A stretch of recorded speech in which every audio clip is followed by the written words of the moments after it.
parce que je voulais que tout ce dont j'étais capable comme poésie, je voulais que tout ça passe par les romans. Et puis au bout d'un certain temps, ça n'a plus marché. Donc les choses ça a explosé sous mes doigts, si vous voulez. Je me suis mis à écrire, j'étais professeur, je me suis mis à écrire beaucoup d'essais, d'abord pour répondre à toutes sortes de questions qu'on me posait, et puis je me suis mis à réécrire de la poésie pour faire des livres avec des peintres. Et au début, je n'osais même pas appeler ça de la poésie, parce que c'était trop... La poésie, c'était quelque chose de trop grand, de trop noble. Bon, par conséquent, il fallait que j'attende que les autres disent que c'était de la poésie. Et c'était très difficile parce que j'avais déjà une petite place comme romancier, puis ensuite j'ai eu une petite place comme critique, et les gens ont dit, mais ça suffit, hein, ça suffit comme ça, il ne va pas se mettre à écrire de la poésie en plus. Et bon, j'ai continué, et peu à peu, il y a d'autres poètes qui m'ont pris sous leur aile, si vous voulez, et qui m'ont déclaré que oui, j'étais aussi un poète, ce qui m'a beaucoup flatté. Hein, ça a été un grand moment dans ma vie, lorsque j'ai commencé à être reconnu comme poète. Mais j'ai commencé à être reconnu comme poète à partir de 50 ou 60 ans, plutôt... C'est très jeune. Oui, plutôt 60 ans. Et ce qui fait qu'il y a déjà longtemps de ça maintenant. Voilà. Et alors, une autre question, mais qui a trait à ça, vous habitez à l'écart, c'est pas une plaisanterie, hein. Michel habite dans une maison qu'il a baptisée à l'écart. Voilà. Est-ce qu'en poésie, vous n'habitez pas aussi à l'écart? Parce que votre œuvre poétique est immense, je l'ai dit, elle est immense, elle est assez atypique par rapport à l'histoire de la poésie des 40 dernières années. Enfin, vous écrivez de la poésie depuis 60 ans, alors des dernières décennies, disons, mais en même temps, elle investit toutes les formes possibles et inimaginables du poème, c'est-à-dire évidemment la prose, mais aussi le vers dans tous ses états, le verset, le vers compté, le vers libre, le vers rimé, etc. Enfin, il y a absolument tous les états du poétique, tels qu'on a une exploration de la prosodie, telle qu'on a pu la célébrer chez Aragon ou chez Hugo, par exemple. C'est un peu de cette force dionysiaque-là de la poésie. Dites-nous quelque chose sur cet appétit forcené d'investir le territoire poétique. Bien, ma maison s'appelle en effet à l'écart. Je suis dans un village qui est en France, mais à côté de la frontière suisse. Je suis tout près de Genève. La ville la plus proche de chez moi, c'est Genève. Alors, ce qui fait que je suis à la fois à l'écart de Genève et à l'écart de la France. Et c'est une position qui me plaît, qui me convient, parce que je suis presbyte, comme beaucoup de personnes de mon âge, donc je vois mieux les choses de loin. Et les frontières sont un instrument d'optique très très important pour moi, parce que lorsque je passe une frontière, je vois les choses de deux façons différentes. Donc je me mets à avoir deux yeux, à comprendre pourquoi j'ai deux yeux. Donc je me mets à avoir une vision stéréoscopique des choses au lieu d'avoir une vision plate.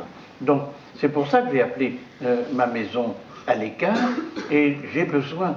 Donc cette presbytie, qui est une espèce de presbytie fondamentale. Vous savez que presbyte, ça veut dire vieux en réalité.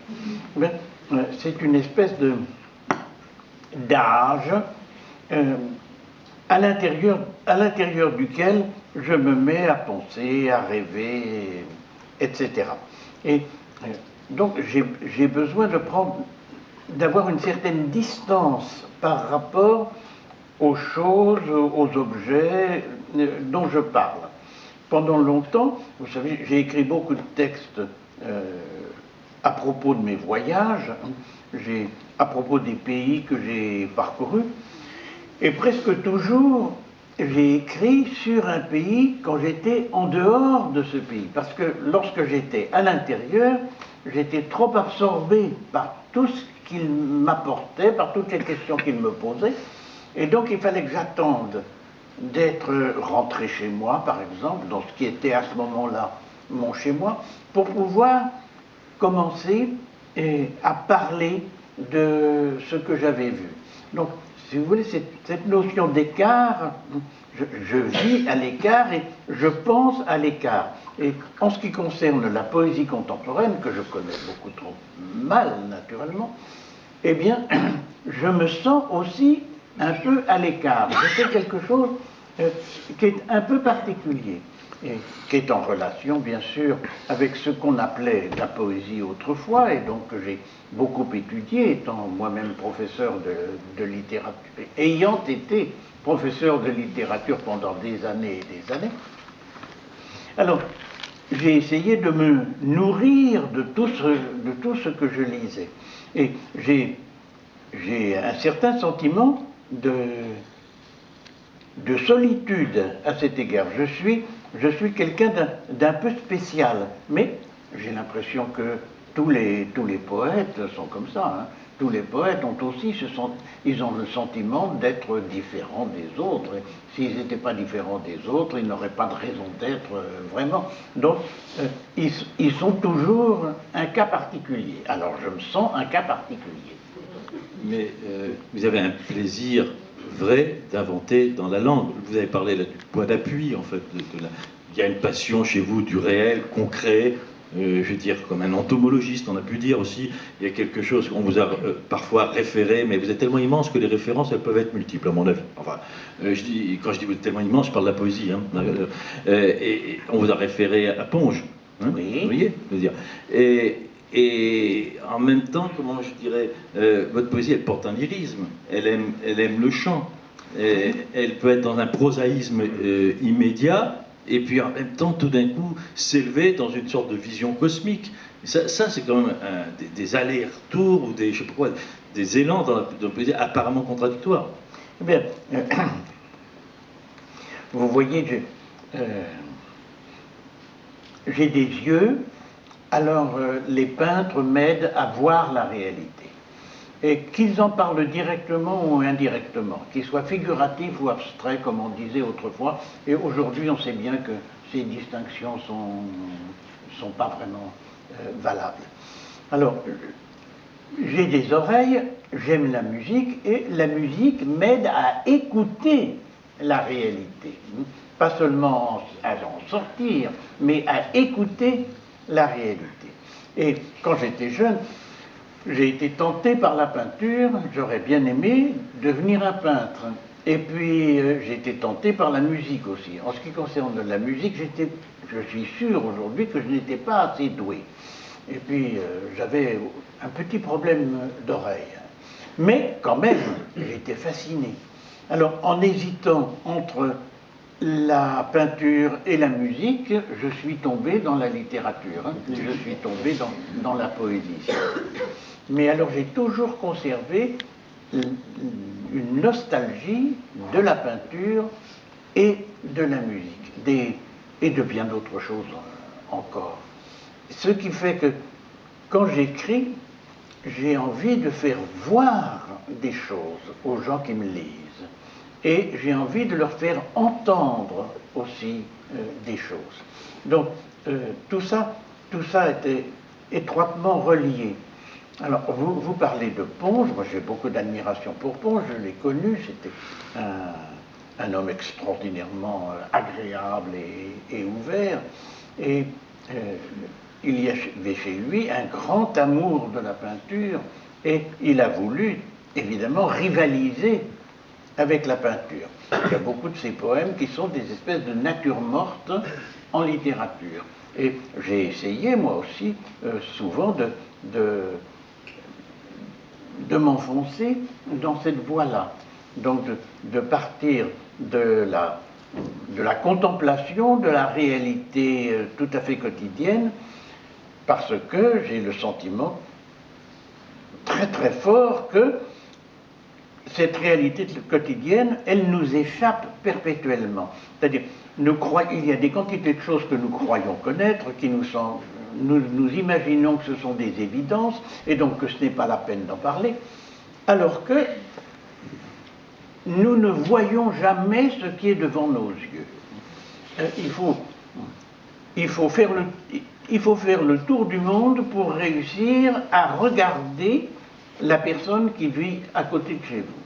Et il y a des gens qui disent « Oh, il suffit de rester dans son village, le village est toujours un abrégé du monde », ce qui est parfaitement vrai. Mais pour savoir que c'est un abrégé du monde, il est absolument indispensable de se promener un peu dans le monde. Et c'est pourquoi j'ai parcouru le monde tant que j'ai pu, et j'espère que je vais continuer encore un peu, bien que ça commence à devenir un peu plus difficile. Et alors, une dernière question, Michel, après, justement, qui fera transition, curieusement, avec la question que je poserai après à Charles. Il y a un certain nombre de vos livres ont des titres qui me paraissent s'opposer. Alors, vous allez me parler de cette apparente opposition. Il y a des livres qui s'intitulent Illustration, Description, et puis d'autres qui s'intitulent, et successivement, si je me souviens bien, le troisième sous-sol, le quadruple front. J'en oublie un, il y en a trois comme ça. Il y a le troisième dessous, hein, deuxième sous-sol, troisième dessous, quadruple front. Ce sont des livres successifs. Alors entre description, illustration et puis cette descente là. Eh bien voilà, il y a des livres de description, il y a des livres où j'ai essayé justement de faire voir des choses que l'on peut aller vérifier. Par exemple, il y a un livre qui s'appelle Description de San Marco, qui est sur la basilique Saint-Marc de Venise, et on peut s'en servir comme guide, hein, on peut visiter la basilique Saint-Marc de Venise avec mon livre Description de San Marco, et ça permet de voir des choses qu'on n'aurait pas remarquées autrement. Quant au livre dont vous parlez, là, c'est une suite qui est sur le rêve, parce que j'ai beaucoup rêvé dans ma vie, je me suis beaucoup intéressé aux rêves, et je me suis beaucoup intéressé aux récits de rêves, à la façon dont on raconte ses rêves.